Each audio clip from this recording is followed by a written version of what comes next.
ఇండస్ట్రీలో ఊహించని జంటలు వారి బంధాలకు ముగింపు పలుకుతున్నాయి. 2-3 ఏళ్లు ప్రేమించుకుని పెళ్లి చేసుకున్న తర్వాత కొన్నాళ్లకే విడిపోతున్నారు. ఇప్పుడు ఈ లిస్టులోకి మరో హీరోయిన్ కూడా చేరింది. ఆమె ఎవరో కాదు, హన్సిక. ఇటీవల సోషల్ మీడియాలో ఆమె విడాకులపై ఊహాగానాలు ఊపందుకున్న సంగతి తెలిసిందే. 2022 డిసెంబర్లో తన బిజినెస్ పార్ట్నర్ సోహైల్ కథూరియాను పెళ్లి చేసుకుంది హన్సిక. వీరి వెడ్డింగ్ డెస్టినేషన్ వేడుకలు చాలా గ్రాండ్ గా జరిగాయి. ఈ వివాహాన్ని లవ్ షాదీ డ్రామా పేరుతో ఓ డాక్యుమెంటరీ సిరీస్ గా ఓటీటీలో కూడా రిలీజ్ చేశారు. అప్పట్లో ఇది ట్రెండింగ్ లో దూసుకెళ్లింది. కానీ కొన్ని రోజులుగా ఈ జంట విడిగా ఉంటున్నారు అనే వార్తలు వినిపించాయి.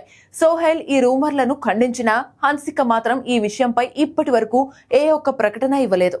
ఇప్పుడు ఆమె తన సోషల్ మీడియా నుంచి పెళ్లికి సంబంధించిన ఫోటోలన్నీ డిలీట్ చేయడంతో మళ్లీ విడాకుల రూమర్స్ మొదలయ్యాయి. వ్యక్తిగతంగా ఇబ్బందులు ఎదురవుతున్నా హన్సిక మాత్రం ప్రొఫెషనల్ గా మాత్రం బిజీగా కొనసాగుతున్నారు. ఇటీవల గార్డియన్ అనే హారర్ చిత్రంలో నటించిన హన్సిక ఇప్పుడు మరో ఆసక్తికరమైన శ్రీ గాంధారి చిత్రంతో ప్రేక్షకుల ముందుకు రాబోతున్నారు. మరి హన్సిక పెళ్లి జీవితం మళ్ళీ మలుపు తిరుగుతుందా, లేక ఇవన్నీ కేవలం గాసిప్పేనా అన్నది చూడాలి.